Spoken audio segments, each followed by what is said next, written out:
think I'm a pretty good doctor, and I didn't even realise it was happening to me. But the mental side of it for me was worse than the physical side of it, because it was unexpected. Because it has just been discovered that a sick surgeon amputated his own legs for a sexual fetish, and then he documented it on YouTube.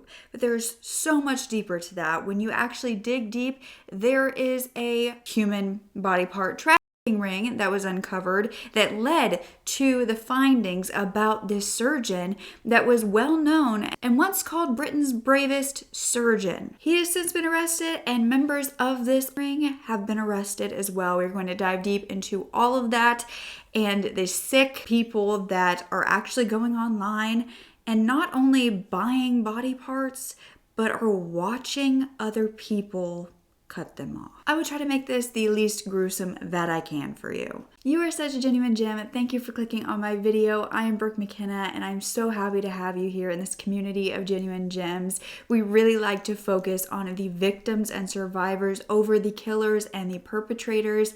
And if you would like to join us in doing so, you can subscribe down below. Make sure you have that post notification bell on with all notifications.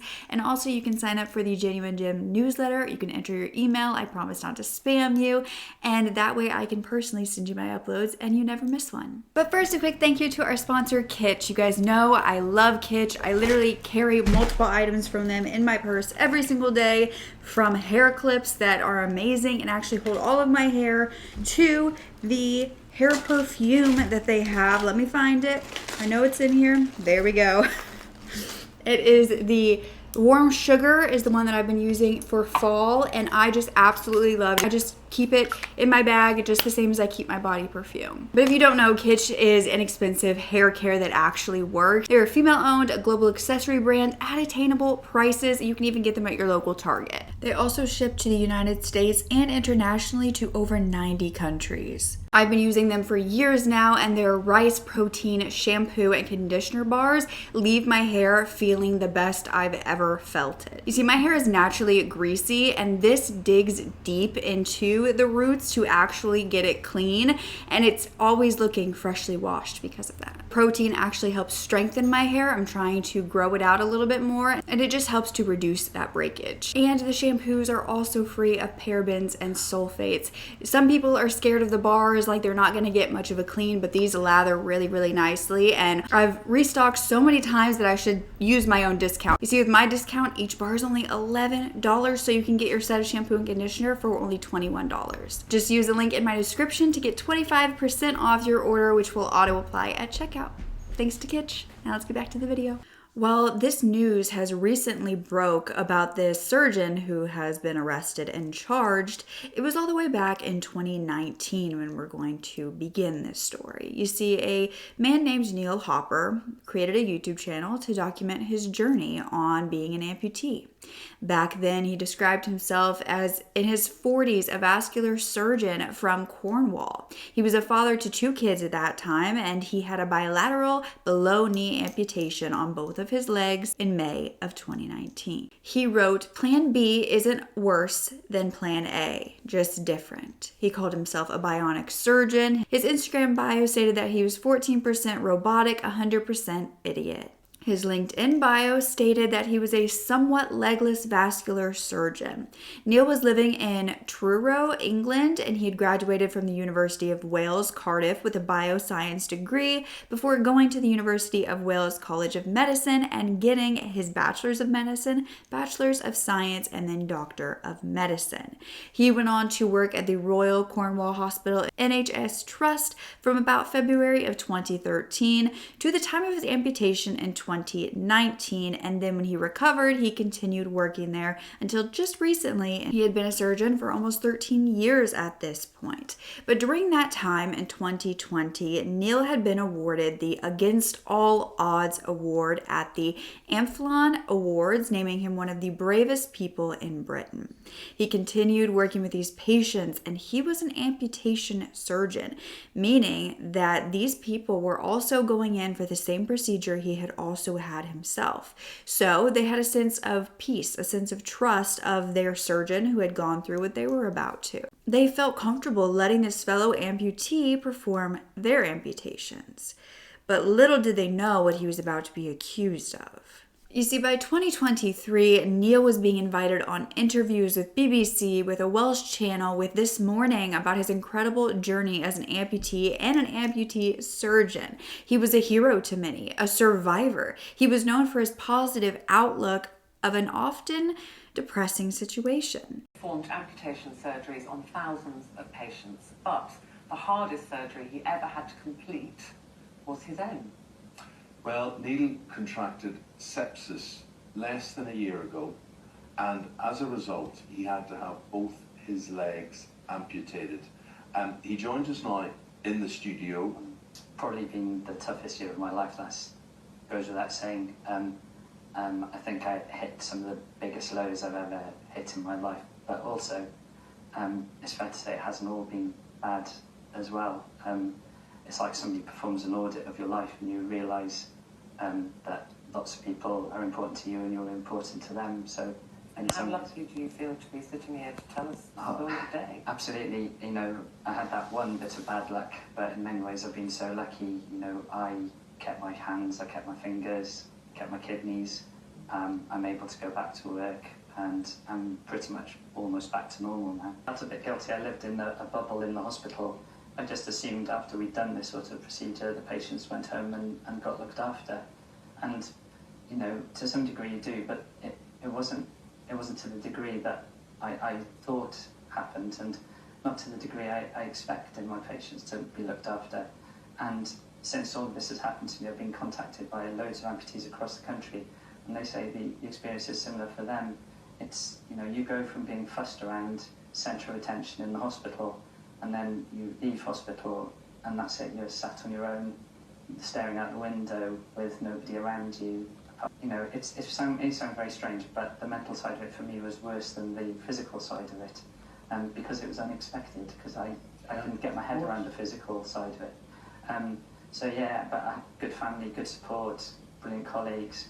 This man, he is a consultant vascular surgeon at the Royal Cornwall Hospital. His name is Neil Hopper. Our respect to you. It's unbelievable, Neil. Really. Keep getting better, keep campaigning, keep getting well. Thank you so much. Thank you. However, in March of 2023, Neil Hopper was arrested for the first time and suspended for duty at his hospital, and then his medical license and his practice were placed on interim restrictions. By December of 2023, Neil was formally suspended from the medical register, meaning that he could no longer practice medicine. Why was this? Well, police began to invest in an online group back in 2020 in the midst of all of this fame that Neil Hopper was having. This was a website that they had discovered called Eunuch Maker. Eunuch meaning a man who has been castrated. Police had been investigating this website for grievous bodily harm with intent and the trade of human body parts. They believed this was human butchery. This was a pay-per-view website advertising services such as castration and the freezing of limbs. Operations were being performed in London flats and hotel rooms with allegedly willing volunteers. It was live streamed and victims were promised that they would get money from this ad revenue. The website even had a buy it now button where they could purchase human tissue gathered from these procedures. Now, viewers would pay subscriptions to watch this footage, and they could actually buy some of the videos. This website had garnered 23,000 visitors around the world. A man named Marius Gustafsson was found to be the owner of what police were calling this extreme body modification ring. He was found to be the ringleader, the organizer, and one of the men performing these operations. The ringleader, Marius, was arrested, and it was discovered that he was once this postal worker. He had given to charities of LGBTQ plus communities. But he had gotten married and then divorced in 2016, and everything was said to really go downhill after that. He began to modify himself. He had his private removed the next year, and 2 years after that, his legs were purposely frozen and his nipple was removed.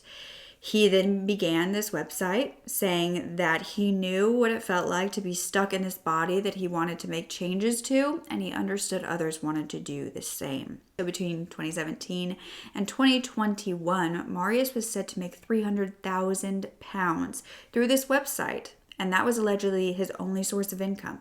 He expressed no remorse upon arrest, and more arrests connected to this ring were to come. But what does this have to do with his amputee surgeon and amputee, Neil Hopper? Well, 3 years prior to Neil being arrested and losing his medical license, that was when this investigation into the ring began. And a man named Andrew came forward to police. This was in 2020, and he had gone to Devon and Cornwall police and claimed that he had gone in for a procedure carried out by this group, a group they had yet to really hear about.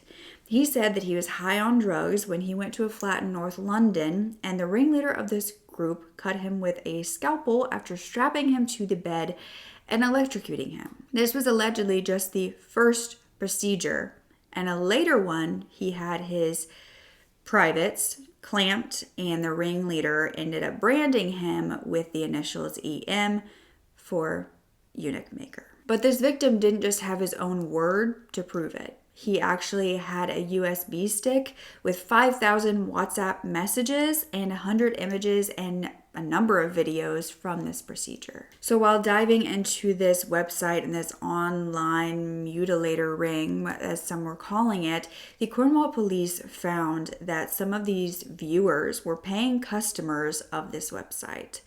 An esteemed amputee surgeon, Neil Hopper, was one of those viewers.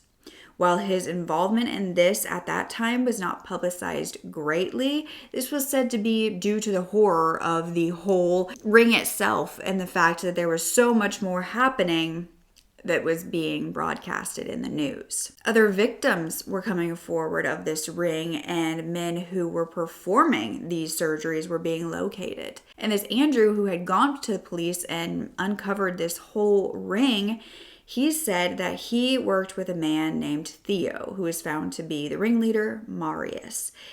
And at that time, Marius was struggling with how big the website was getting, with 10 to 20,000 daily viewers, that he needed Andrew's help as an IT tech. Andrew found that the only country where people were not visiting from was North Korea. Every other place had somebody visiting this website to watch people have body parts removed. He also claimed he was often with Marius in his own home, and one time Marius took a jar out of the fridge and went to sell it for cash. This was private parts in a jar. He had lots of private parts in jars, pickled, to be sold to willing buyers. Andrew said that Marius had a 2-bedroom rental flat in Haringey where he did all of these operations. He had this little dungeon under the stairs where the operations were recorded and live streamed. Andrew claimed that Marius exuded this confidence and took good care of him during the procedure, though he did have to go to the hospital with complications afterwards. But Andrew said that Marius had told him that that was common, that they really couldn't stop the bleeding when something like castration had occurred, and so they would just take them to the hospital or tell them to go. Andrew said he knew of at least 15 of these procedures being done, and Marius even traveled elsewhere to do them for willing volunteers in other countries. These procedures were being linked to a subculture where men became nullos, or basically they wanted genital nullification.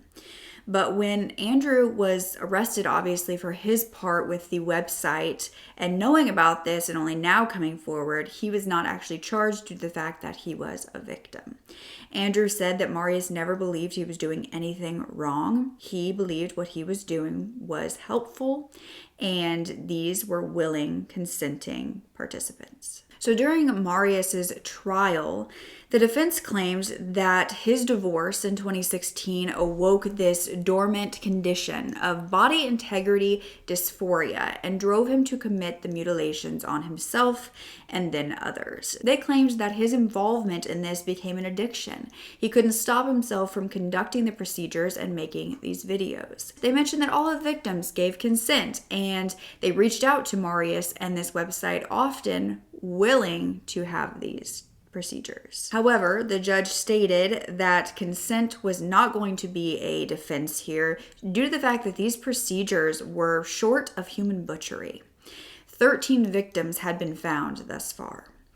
The prosecution stated that police officers found Marius's own privates in his drawer 4 years after he had had them amputated. They said that basically, even if this diagnosis of body integrity identity disorder could be found, it would explain only why he had maimed his own body and not why he made this lucrative business out of doing it to others. Several of the 999 calls were played for the court, and Marius could be heard calling the ambulance for his victims, basically lying, saying that they had injured themselves and now needed assistance. It was then presented that there was a clear evidence of cannibalism as well, and Marius had cooked testicles to eat in salads. In a jailhouse call, Marius had actually told a reporter that he was a very kind person who perhaps went a little too far to help people live a better life. So in May of 2024, Marius Gustafsson pleaded guilty to conspiracy to commit grievous bodily harm. 6 others were then charged in connection with this case, and then more were added. That was 30-year-old Ion Sekuler, 66-year-old Peter Waits, who had been a chemist, 61-year-old Stefan Scharf, 61-year-old David Caruthis, 38-year-old Janice Atkin, who was in veterinarian school, 32-year-old Ashley Williams, and then more were added, 23-year-old Jacob Crimley Appleby, 36-year-old Damon Byrnes, and 48-year-old Nathaniel Arnold. They all pleaded guilty. His accomplices were sentenced from 4 to 12 years, and then a reverend was arrested for his role in this ring as well. 79-year-old Jeffrey Balcom was a retired Church of England reverend when he admitted to causing grievous bodily harm with the intent, after using nail scissors, to perform a surgery on a man's privates connected to this website back in 2020. A video of this was actually found on his phone. He also admitted to possessing extreme sexually explicit photos and videos and making and distributing images of children. He was an acquaintance of Marius, and they had 10,000 messages between the two of them. He was, of course, banned from then exercising his holy orders after that. But in regards to Marius's sentence, his judge, Mark Lucret, KC, said that Marius was a mastermind of this gruesome and grisly, large-scale, and extremely dangerous enterprise. He believed that the motivation for him was a mix of sexual gratification as well as financial reward. Now, a forensic psychologist, Dr. Naomi Murphy, told Sky News that Marius appeared to have a sexual subtype of the body integrity identity disorder, where he became fixated with basically taking a limb of his body and amputating it to resolve all of his problems. She said it was a mental disorder, but the person isn't psychotic. They know that the part of their body that they want to amputate is healthy, but they don't feel right that it is there. However, a clinical director, Dr. Murphy, stated that only 400 body integrity identity disorders have been documented worldwide, and most present an amputation of an arm or a leg. But the reason why someone like Marius could want to remove their private areas could be childhood SA, or if they have an attraction to something that is illegal or taboo. Marius ended up being sentenced to 22 years, and he lost an appeal stating, "What we did, what we perhaps created, what we did was good and fine. But I think, yes, something might have gone wrong somewhere."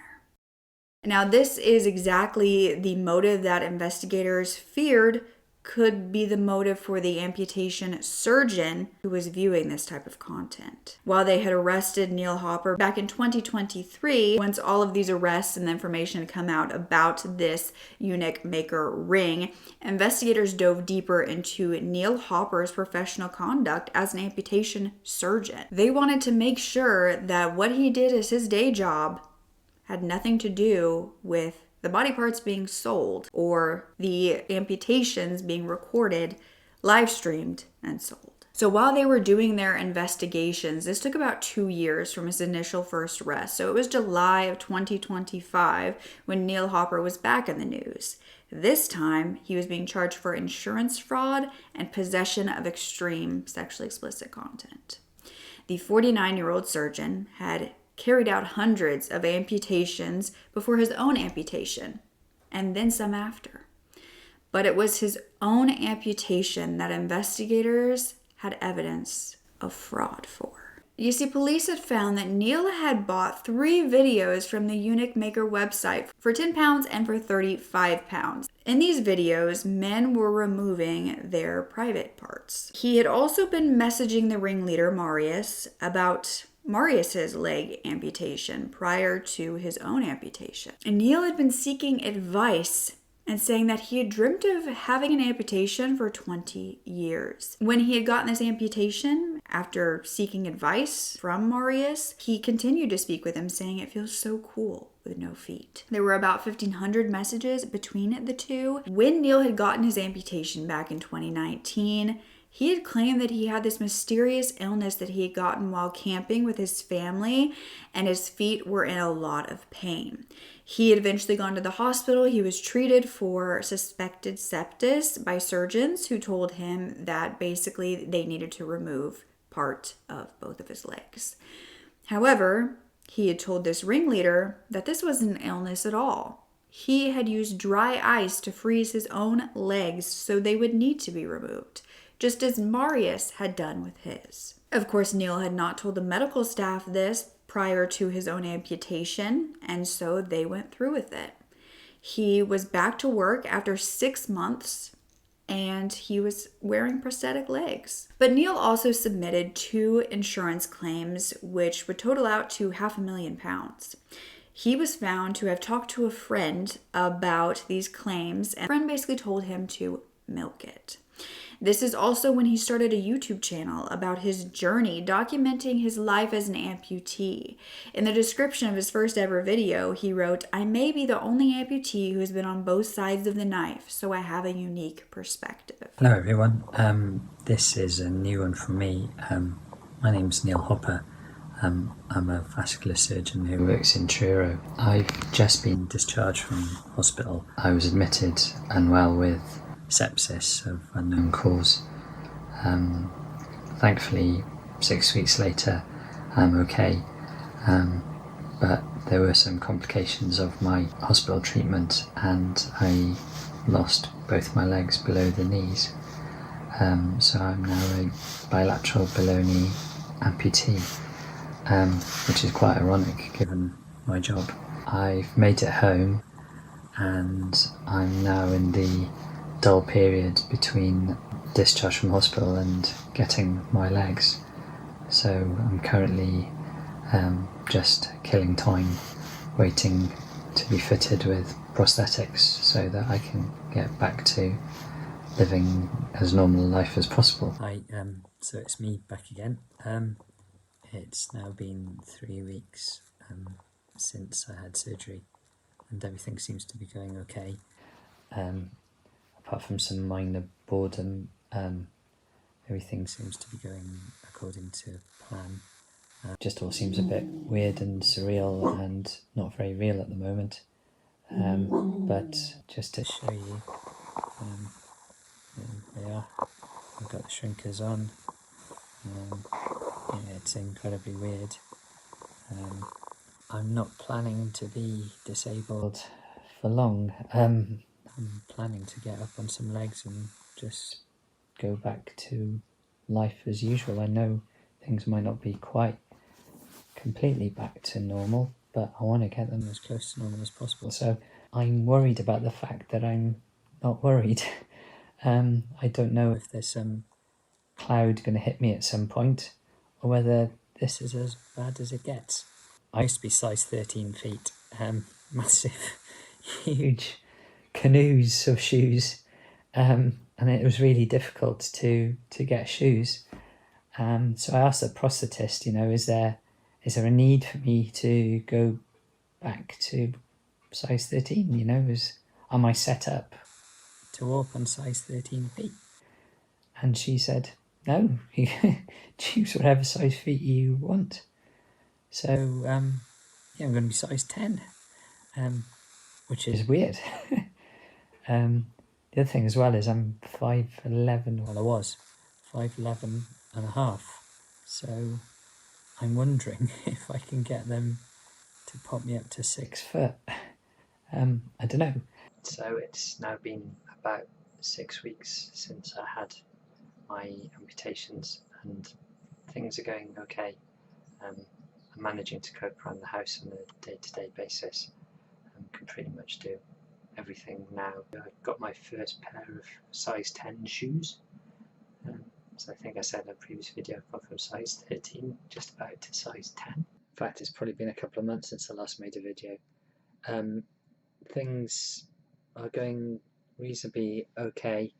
I've had some major ups and downs, but the main thing is I'm actually now back at work, which is amazing. This week I've got an ergonomic assessment to see if I can go back to the operating theatre, and they inspected my feet. I had rush feet, which are pretty good feet, especially on the NHS, and my left foot had started to break. The base plate had started to come away from the blade portion, and so nobody really knows why that's happened. None of the prosthetists had ever seen that before. Good news really is that because I wrecked indestructible feet in a matter of months, they've given me an upgrade. So I was curious about what it was like to be an amputee when I was when I was working as a vascular surgeon. So police believed that Neil had a sexual interest in amputation. It had been discovered that since his childhood, Neil had suffered from body dysphoria, and his feet were always an unwelcome, extra, persisting discomfort to him, basically. He spoke about how he had size 13 feet, they were huge, and he never liked them. But that £500,000 insurance claim had been spent on home improvements, on a camper van, on a hot tub. Investigators believed that he enjoyed the attention of being an amputee and what it was garnering him. Again, he was getting asked on all of these talk shows. He was getting awards. And he allegedly told his lawyers after his arrest that he did not regret the operations, but he did regret the dishonesty about their cause. He said he was totally overwhelmed by support from friends and family when it was time for the amputation, that it made it more difficult to tell them what really happened. On September 4th of 2025, Neil Hopper pleaded guilty to 2 counts of fraud and 3 counts of possessing extreme sexually explicit content. The judge stated that he accepted that Neil was remorseful. However, the level of harm in the 3 videos from the Eunuch Maker website was extremely high, so he was sentenced to 2 years and 8 months in prison and a 10-year sexual harm prevention order. His wife then filed for divorce. It was believed that this man could suffer from the same body integrity identity disorder as the ringleader Marius. The interviewer at BBC, who had spoken to Neil back when he first became an amputee and was known to be this hero, said that Neil had talked about wanting to audit his life after the amputation, and that he felt like he wanted to try new things, including the fact that he applied to NASA's first disabled astronaut competition. Neil Hopper had tricked reporters, medical staff, insurance company, and it appears his own wife. I'm not going to post his children, or if I do, I'll blur their faces, but it appears that Neil and his wife had 4 kids at this point. Children whose own father had caused himself to be put in prison. But this isn't the first case about an amputee surgeon and BIID, that disorder. You see, back in 2000, a surgeon, Robert Smith from Scotland, had performed voluntary amputations on patients he believed had BIID. And it was 1997 and 1999, and 2 patients had been turned away by all other doctors because they were desperate to be amputees. Robert Smith stated that he had made no money out of this, but both men wanted this operation because of their BIID, and they felt incomplete with their 4 limbs, but felt they would be complete with 3. He said he had many patients who would come to them with this disorder. They had this obsession since childhood, and he realized this was very distressing and disabling for these people. He said that the patients' lives were transformed after these amputations. He said, at the end of the day, I have no doubt that what I was doing was the correct thing for those patients. Robert Smith then moved on to a different hospital, where he asked the hospital if he could amputate the leg of an American named Greg Firth with BIID. This was denied, and the patient said that it wasn't even about him having the surgery. It was about getting the news out there about BIID and having the amputations available to anyone who suffers. This was extremely controversial, but body integrity identity disorder is believed to stem from a need of attention, with amputation being a very extreme way of forcing other people to take care of them.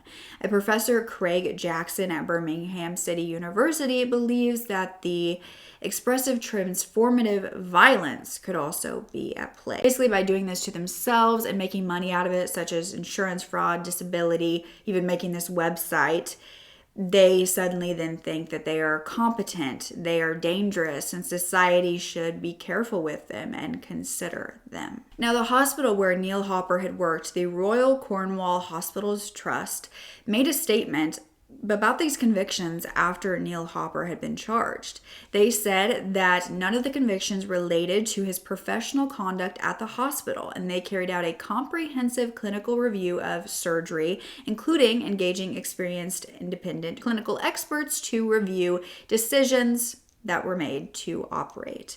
They basically wanted to assure the public that the investigations found no evidence whatsoever to indicate any risk or harm to patients at their hospitals. Though Neil's former patients aren't sure. Several have contacted a medical negligence firm concerned about the treatment that they received. Many were shocked after undergoing life-changing surgery, and now they're worried it wasn't really even needed. It was just because this doctor had this fetish. But a 38-year-old named Jason Abbott told BBC that he was a patient. He had painful arthritis in his ankle and his foot, and he was amputated by Neil Hopper in November of 2022. He said Neil was very supportive of his situation, gave him loads of information, and basically told him to think about the amputation before going through with it. He said he would never believe this doctor would do any of that. But the daughter of a patient of Neil's posted a viral TikTok after the news broke. Louise May wrote that she had suddenly found out that her dad's surgeon, who had amputated her dad's toes, then foot, then leg, and then her dad suddenly died, had gone to prison for having a fetish for amputating limbs.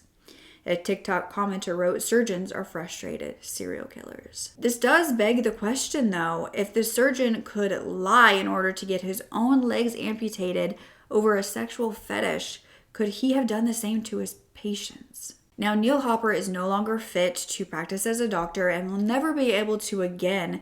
But what about those who have already come in contact with this man? Well, Enable Law has found that Neil also had a private practice at the Duchy Hospital, which has no mention of being investigated. So Enable Law are calling for a public independent investigation into this conduct of his by an external body. Enable Law is also in the process of reviewing cases of patients who were alarmed by Neil Hopper's conviction and were keen to basically explore their own care and in some cases their medical procedures to see if it was basically in their best interest or not. They're asking anyone who has been treated by Neil Hopper or has similar concerns to get in touch with them because they may be able to help. They have stated that in clinical negligence, the statute of limitations is normally 3 years, but it can also be from the date of knowledge of the medical incident, which would give time to those who have just found out. I will have their number down below if you or anyone you know has had any issues or just been treated by Neil Hopper.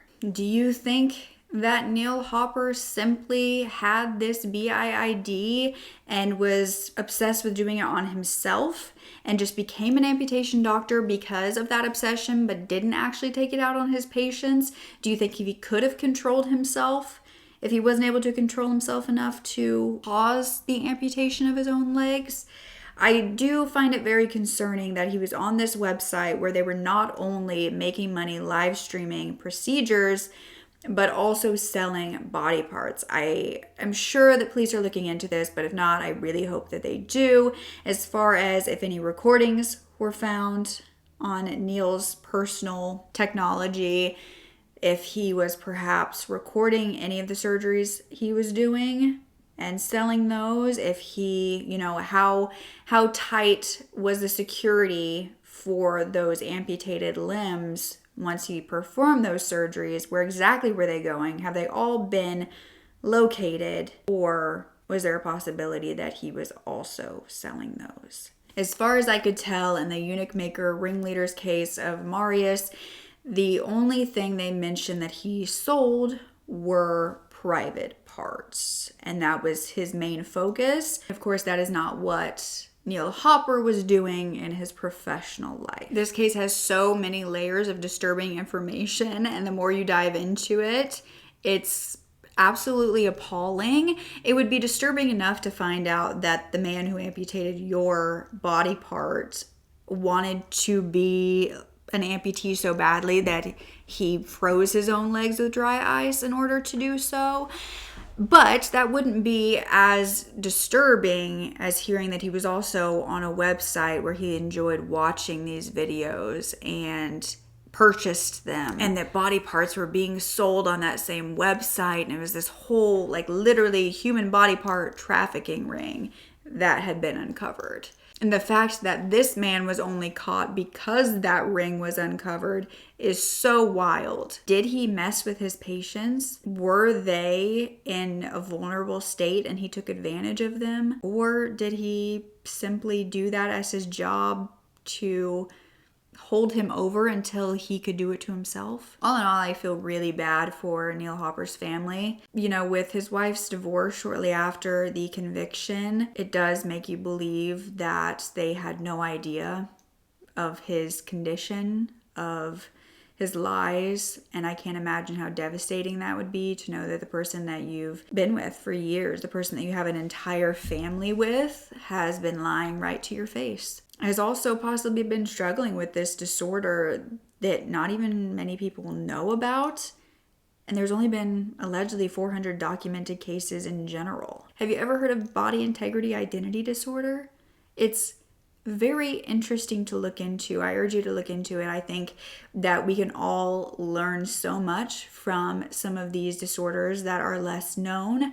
And, I talk a lot about reactive attachment disorder and how that is something that psychologists, therapists, doctors don't really know about. They're not taught about. And how is anybody supposed to help these people or get them the help they need if they don't understand what's actually happening inside their brain? So do you think that Robert Smith, the surgeon in Scotland who performed the amputations simply because they wanted them done, do you think that he was in the right due to their disorder? Had you ever heard of this online mutilator ring? If I was a patient of Neil Hopper's, or even just the family of a patient, I would be left with this very disturbed feeling. And so I'm glad that this Enable law is going through and reviewing cases and helping these individuals. I'm sure that the police investigation is still ongoing. He has been convicted, of insurance fraud and possessing those images. But I do hope that the investigators are still diving deeper into his part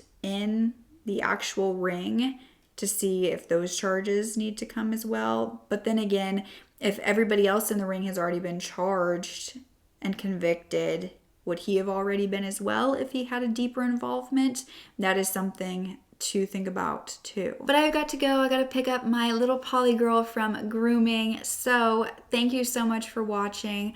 I would love if you would subscribe if you do enjoy this content. Sign up for that Genuine Gym newsletter so you never miss an upload. I can personally send you the videos. If you want to subscribe to my vlog channel or my Instagram or my TikTok, follow me other places when I don't post here, but I do post every single Sunday and the occasional midweek video as well. Happy October. Thank you so much for just being here and caring and listening to these stories. It means the absolute world to me. So don't forget to speak up. Your voice is powerful enough, and I love you to absolute pieces.